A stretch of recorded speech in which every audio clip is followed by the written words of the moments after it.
Hey, I'm Amanda, licensed esthetician and lash artist, and today I'm doing something a little juicy for you guys. I'm super excited about this one.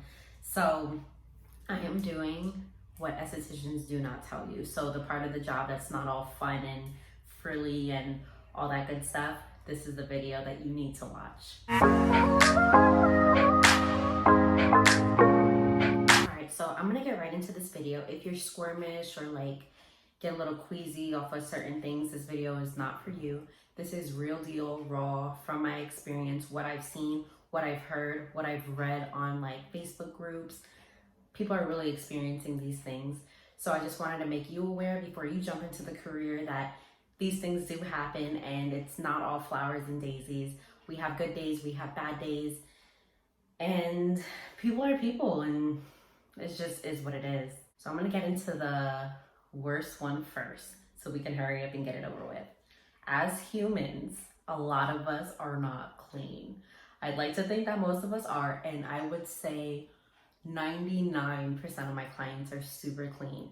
We have that one-off that has a dirty face, has a dirty, private area, and those are things you're gonna come across. So you have to take it with a grain of salt. You have to figure out how you're gonna handle those types of situations because it really does catch you off guard. So I'm gonna start with the face. Some people genuinely don't wash their face. Unfortunately, it's a real thing. They come to get a facial, they wanna clean their pores, whatever the case may be, and you go in with your sponges and you're, cleaning them off. My sponges, I had yellow sponges and now I have pink sponges. And you can really see the dirt. You're wiping their face and you're looking at it and you're like, holy crap, the sponges turn black. And it's almost embarrassing for the client. Of course, they don't know, their eyes are closed, they're relaxing. But I'm like, dang, we really gotta get you on a regimen where you're actually washing your face daily, because I can tell that this doesn't happen at all, especially when you're wiping their neck. Some people miss their neck. You're wiping their neck, you're wiping up their face and the sponges are black. It's kind of gross, but it's real deal. People aren't really cleaning themselves. I've also come across a client, when I'm doing a facial, I like to get into the ears too. So I like to pop any, whatever pimples or any, dirt, or extract anything in their ears, because a lot of people miss that. But the amount of crust and earwax and stuff you see in people's ears it's disgusting. I overclean my ears because I stick a Q-tip in that bad boy every day, and it's a terrible habit to have. But some people just don't touch their ears at all. It looks like it's never even seen water. And I like to add ears to the service because it adds to the experience. You clean it out, you massage them when you massage the face. It's just a really great experience. But you can come across some nasty stuff. So that's just with the facials. We can even move down to doing lashes. Each and every service has a nasty side. So lashes. People don't wash their lashes. They feel if you wet them, they can fall off, or they're scared to even clean them or brush them or anything. So they put makeup after makeup and never clean their lashes. So it gets gunky, crusty, nasty, and charge them to clean it because it's disgusting. It's disgusting to see your eye crust in your lashes. It's not our job to do that. We, or you as an esthetician, should be very clear on how to take care of any service. The aftercare for a facial, the aftercare for lashes. Lashes, you have to clean them every day, and if not every day, every other day.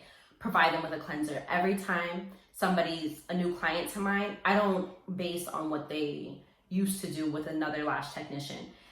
Every full set that I do, I give them a little cleanser free, because I'm not messing with that nastiness. I'm not messing with the dirty lashes. And if they do come in with dirty lashes, I have to tell them hey, I can tell you haven't been cleaning them.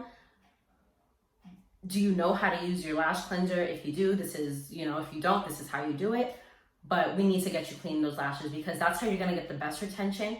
And, this is an investment. You're spending a lot of money on getting your lashes done, so might as well keep them clean. Just talk to them that way, and hopefully it'll be better. Not everybody listens, but you just gotta try to beat a dead horse sometimes. This is something that actually happens, and it happens quite frequently because as women, we get our monthly cycle, and the customer or your client can choose to or choose not to continue to get a wax. And if they do continue to get a wax, that's something you would have to deal with. So of course, if my client comes in and they are on their period, I ask to please have a tampon and a clean tampon. I let them go to the bathroom before their service and clean up, do whatever they have to do. But there are some situations where, not myself, but other people have said they've seen like blood in a butt crack, or, you know, nasty stuff that doesn't need to be named. And this is real deal. Like, it happens. So you have a couple options. You can actually tell them to get up and clean up, and, you know, you can continue on with the service, or you can stop the service right there. It's completely up to you and what you're comfortable with. Same thing goes for fecal matter. I have had feces during a wax. I personally decided to ignore it and wax over it. It was disgusting and I don't recommend, but it does happen. You can add in your consultation form to please come clean prior to a wax. You know, regular people normally are aware of themselves and do want to clean up prior to the wax. I do provide baby wipes when they are undressing, and I leave it on top of the counter so they can clean up before I get up in there. But sometimes, you know, you just miss a spot and you're gonna see these things, and either you wax over it and keep it moving, or you can stop the service. That's completely up to you and how you want to run your business, or how the person who owns the business runs it. The second thing is you have to practice patience. Clients are annoying. That's just fact is fact. People are annoying, clients are annoying. I don't like everybody, everybody doesn't like me. It just kind of comes with the territory, right? So you have to be able to practice patience. These people are paying you for your service. You know, they're not always going to be the easiest to get along with, but you just have to sometimes just get over it, because deep down they need you. They want your service, and there is a level, like a threshold of how much you're willing to take and back and forth before you can decide to no longer service them. That's something you have to come up with on your own.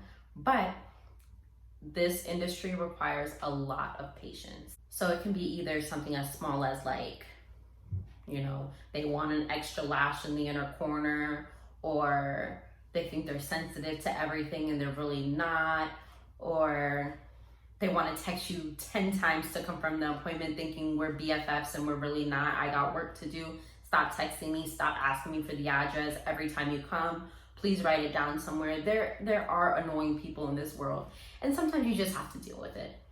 The main thing that comes with patience is people's respect for your time.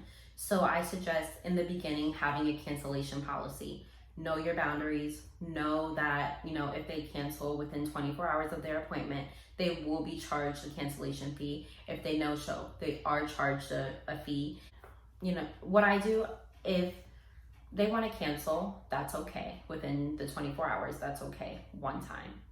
And it could be for any reason. It could be mommy's in the hospital. It could be I got into a car crash. It could be I'm in labor. Whatever it is, that one time you get a one freebie from me. After that, I don't care what you're going through. You're wasting my time. I'm sitting here waiting for you and you don't show up, you're wasting my time. So I do charge you. You get one freebie, and I don't care what it is. It could be I overslept. It could be anything, just one time. But you have to be firm in whatever you think is the best, or however you want to run your business or whatever. But make sure you have those policies in place, because people will walk right over you. Make appointments and cancel, and make appointments and cancel, and act like, you know, I just didn't feel like it and whatever, and not show up. These things are real, and they really take away from other clients that you can be helping. The other thing that you have to be aware of is people are gonna ask you for advice all the time. Like, once they find out you're an esthetician, or like you do skincare or literally anything, now you become an expert in that field. They may or may not book an appointment with you, but they're gonna ask you for advice. So you're gonna receive Facebook messages, Instagram messages, text messages from people you haven't spoken to in years, like, hey, I got this, like, can you help me, or whatever. And I love to help, so I don't mind. But that's another thing that requires patience. Like, you have to answer these people. I mean, I do it out of the kindness of my heart, because I love to help. I love, you know, when people look to me for advice, and I don't charge people for that. But that is time and education, and you have the right to do what you want with that information. Some people are stingy, some people aren't. But that's something that you should be aware of too, because people come out of the woodwork. Hey girl, I got a pimple and I don't know why, and can you help? Yeah, sure. Like, of course I can help, but that's something to be aware of. Like, people are gonna come out of nowhere and ask for advice. You have to either be willing to give it to them, or willing to twist that around and set it up into an appointment, however you want to run that. The very last and final thing that people don't tell you about are scams. Scams are everywhere, especially in this industry. So I haven't dealt with them, personally, but I have read a bunch of Facebook posts of other lash artists, estheticians, whatever the case may be, that have ran into scams. So I want to make you aware of like the top 2 that I've seen that are most common, so you don't fall into that trap. Give me one moment, let me read it for you. So this one is an eyelash extension scam. It is actually pretty popular. It can come in various different ways, but it's usually through text message. So this particular person texted a lash artist and said, "Hello, my name is blank. I would like to know if you do eyebrows and lashes extension. Kindly let me know." The spelling's a little off, but this is normally how it goes. Like, they ask for an eyelash extension. The person replied, "Hello, yes, I do eyelash extensions and microblading." The person said, "Thanks for the swift response. I have 14 female choreographers for a video shoot scheduled for August 29th. They're coming over to a place in Texas for a shoot. Each of them will be doing their lashes before the video shoot."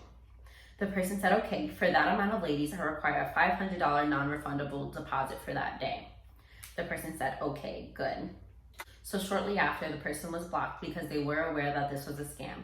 But I want to let you know how exactly they scam you, because in the beginning, it sounds like, an innocent, "Hey, I have all these girls that need eyelash extensions." It sounds like a good deal. And this can happen in the way of videographers, or even like another popular one is weddings. Like for bridesmaids, they'll be like, "I have 16 bridesmaids, blah, blah, blah." And this is how they scam you. So it says, usually they say something like, "Our limo driver only takes cash. So can you do me a huge favor and let me give you $2,500? You cash $2,000 and give it to the limo driver and keep $500 for your extra trouble.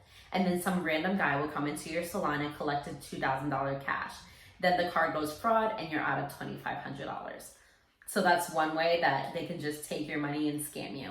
Just be aware of like shady behavior. If you have a gut instinct that things aren't right, take it for what it's worth and cancel the appointment. Don't do the appointment. Don't put yourself in danger for any amount of money. It's not worth it. Your life is more important. Your pockets are more important. And if you do have to tell a client no, that's okay. They can go to somewhere else. It's not a big deal. We come a dime a dozen. There's 100 of us in one little plaza. They'll be okay. Just make sure you're keeping yourself safe and know how to protect yourself from scams like these. Another popular one, which I wouldn't really consider a scam, but it is a little scary, is you can come into contact with like perverted people, perverted situations. So I've seen a lot that new waxers, seasoned waxers, it doesn't really matter how long you've been doing this, a man will ask you, do you wax? And for the most part, they're okay. Like there's nothing wrong with waxing a man. Like, you can choose to do it or you cannot choose to do it. Of course, that's up to you. But if you do choose to wax a man, make sure you're aware of who he is, if he's a referral, if somebody else knows him, because a lot of times things cannot end up the way that you think they will. I've seen horror stories, absolute horror stories of, men finishing after you're done waxing, making the waxer very uncomfortable, and like he has to clean himself off or whatever the case may be. That's a terrible situation to be in. Also, I've seen situations where prior to a wax, they would talk about, ask a lot of inappropriate questions. So, can I hold myself? Can I rub myself when I'm not looking? What happens if I get hard? And all these crazy questions. And if somebody is even attempting to ask you these crazy things, please just press the block button. No amount of money is worth it. Just block them and keep it moving, because you do not need that in your salon, in your presence. It's nasty, it's disgusting, and I just wish people would stop. Stop taking advantage of people that are on their own. Stop taking advantage of women. It's just awful. So if you can, kind of screen somebody prior to doing any Brazilian really, but male Brazilians in particular, if you could just screen them prior to, just not to put yourself in that really awkward, terrible, horrible situation. I hope that I was able to help you, give you a little insight into the industry, because it is real. It's not all fun and daisies like I've been saying. It's real, but it has its good moments too. I have the best time at work all the time. It's, those one-off situations that you have to be aware of, because they do happen, and they can happen anywhere in any workforce. But I just wanted you guys to know that, stuff happens. So just be careful. Use your noggin. We all got that little common sense voice up there. Use it and stay safe. Thank you guys so much for watching, and I'll see you guys next time. Love always.